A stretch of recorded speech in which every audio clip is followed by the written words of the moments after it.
Sir ने बोला कि अब आप कॉलेज आओ। मैं कॉलेज गई तो मैडम से मैंने फिर पूछा भी मैम मुझे फेल करने का रीजन बताओ। बोली कि तुम होती कौन हो मुझसे ये बात पूछने वाली। तो बोले कि जो तेरे मन में आए ना वो कर ले और जाओ, प्रिंस से बात मत कर, तुम होती कौन हो मेरे से बात करने वाली। और मैं तुम्हारी क्वेश्चन का आंसर देना जरूरी नहीं समझती। मैम अब मैं न्याय चाहती हूँ, या तो इनका ट्रांसफर हो, या इनको सस्पेंड किया जाए, या इनको अरेस्ट किया जाए, तीनों में से एक काम हो जाए बस। भेदभाव को लेकर तमाम तरह के इस वक्त पूरे भारत में यूजीसी बिल लाया गया, उसके बाद उस बिल को वापस किया गया। और अब बहुजन समाज को लेकर एक अवधारणा है कि अगर ये बिल फिर से पारित हुआ तो यहाँ पर बराबरी के दर्जे के साथ साथ जो बहुजन समाज है वो आगे बढ़ जाएगा। इसको लेकर तमाम तरह की बातें, तमाम तरह के नैरेटिव लगाए गए, लेकिन अभी हमारे साथ मीना जी हैं जो गवर्नमेंट लॉ कॉलेज से हैं। क्यों जरूरी है यूजीसी, ये भी हम इनसे जानेंगे, और क्या कुछ हुआ इनके साथ उस लॉ कॉलेज में, ये भी हम जानेंगे। बहुत बहुत स्वागत है मैम आपका हमारे बामसेफ न्यूज में। तो मैम ये बताइए सबसे पहले कि आप यूजीसी के समर्थन में हैं कि नहीं हैं? Yes ma'am. मैम ये लागू होना चाहिए यूजीसी। ऐसा क्यों लगता है आपको कि यूजीसी लागू होना चाहिए? यूजीसी अगर आज अब ये यूजीसी लागू हो जाता तो जो मैंने एफआईआर दर्ज करवाई है उसके अकॉर्डिंग अब तक उनको रिहा, उनको जेल भेज दिया जाता। इसलिए मुझे मैम, क्योंकि ये सिर्फ हमारे SC ST के लिए ही जरूरी है, बहुत ज्यादा जरूरी मैम। क्योंकि इन्हों ये नहीं चाहते, ब्राह्मणवाद जो है वो नहीं चाहते कि हम आगे बढ़े, इसलिए इन्होंने यूजीसी पे वो रोक लगाई है। ऐसा क्या कुछ हुआ था मैम कि आपको एफआईआर करवानी पड़ी? क्या हुआ था, थोड़ा सा हमें बताइए, हमारे दर्शकों को। मैम मैं बताती हूँ आपको। मैम मैंने, मेरे सेमेस्टर में कम मार्क्स भेजे गए थे, फर्स्ट सेमेस्टर की मैं बात कर रही हूँ। तो मैंने मैम से पूछा कि मैम मैम कैसे आपने नंबर कम भेजे हैं, क्यों क्या मैंने क्या क्या नहीं किया। मैम मैंने, मेरी अटेंडेंस भी पूरी थी उस टाइम तो, और मैंने कहा मैंने वाइवा भी बढ़िया दिया था, मिड टर्म भी दिए थे, तो 20 में से फिर 10 मार्क्स थे। तो मैंने पूछा तो बोले कि तुम कौन होती हो मुझसे क्वेश्चन पूछने वाली। मैंने कहा मैम क्या हमें अधिकार नहीं क्वेश्चन पूछने का। बोले तुम होती कौन हो ये बताओ मुझे, और तुम्हें कोई अधिकार नहीं है, तुम चली जाओ यहाँ से, तुम नीच जाति की हो, तुम मुझसे कोई क्वेश्चन नहीं पूछ सकती, और मैं तुम्हारी क्वेश्चन का आंसर देना जरूरी नहीं समझती। मैम ये बोल के फिर मैंने, मेरे को और दो चार बात उन्होंने बोली। फिर मैंने सर को बोला, प्रिंसिपल सर जो हमारे हैं, उनको मैंने बोला कि सर मेरे साथ मैम ऐसे ऐसे बिहेव कर रही हैं। तो वहां पे प्रोग्राम चल रहा था। सर ने बोला कि एक बार प्रोग्राम खत्म होने तो उसके बाद हम इस पे बात करेंगे, डिस्कस करेंगे। तो मेरे को कुछ काम था तो मेरे को कलेक्ट्रेट जाना था मैम, मैं कलेक्ट्रेट चली गई, वहां से मैं वापस आई तो मैम थे नहीं, वो मैम चले गए थे घर। तो फिर दोबारा जब हमारा प्रैक्टिकल हुआ, बाद में प्रैक्टिकल हुआ, तो फिर भी उसके अकॉर्डिंग वही बात उन्होंने फिर बोल दी। बोले कि उसमें भी हमारी मतलब दोनों के आपस में बहस हो गई, बहस हुई। तो बोली मैं तुम्हें 0 मार्क्स दे के मैं फेल करूंगी। ये बात भी मैंने प्रिंसिपल सर को उसी टाइम मैंने जाते ही मैंने बोल दी कि मैम ऐसे बोल रहे हैं। तो सर बोले कि एक बार मैं बोल देता हूँ, और हालांकि फेल नहीं करेंगे, बाकी रिजल्ट आने दो, ऐसे बोले।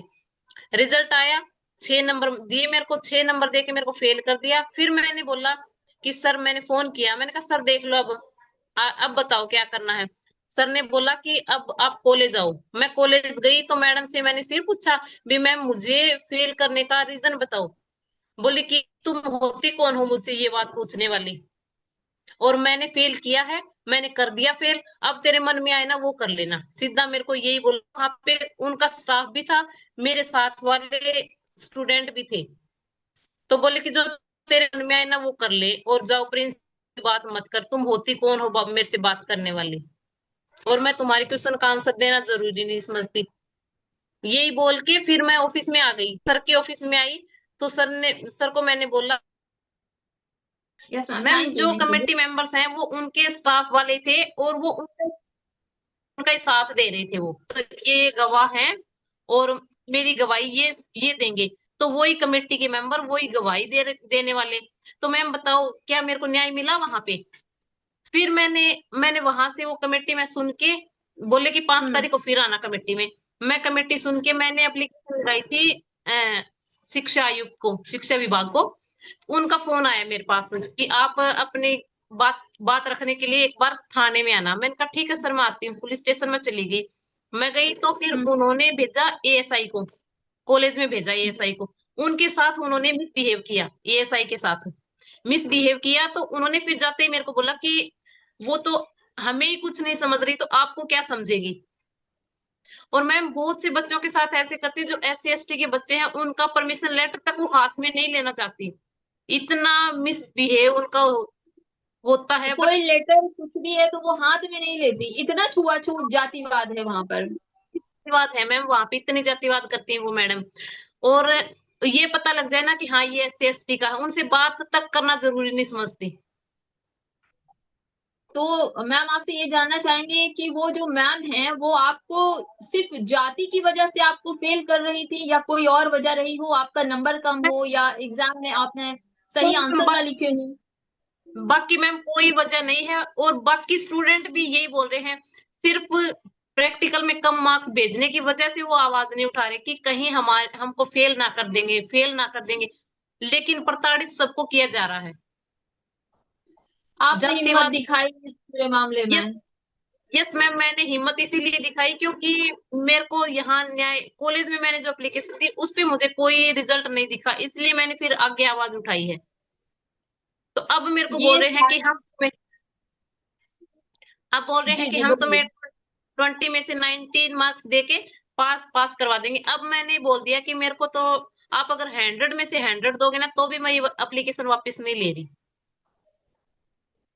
बहुत बहादुर लड़की हैं आप, इस पूरे मामले पर आपने ऐसी बात की। लेकिन मैं ये जानना चाहूंगी कि किस कॉलेज का ये मसला है, वो कॉलेज का नाम अगर आप बता सके तो बताइए। Ma'am government law college Churu है। ये कहाँ आता है मैम, किस मैम एरिया में? राजस्थान, राजस्थान में आता है। रा, राजस्थान में, अच्छा। यस, यस तो मैम। अब आप क्या बट मैम चाहते मैं हैं? वहां अब सॉरी आप मैम। क्या चाहते हैं इस पूरे मसले पर? मैम अब मैं न्याय चाहती हूँ, या तो इनका ट्रांसफर हो, या इनको सस्पेंड किया जाए, या इनको अरेस्ट किया जाए। तीनों में से एक काम हो जाए बस।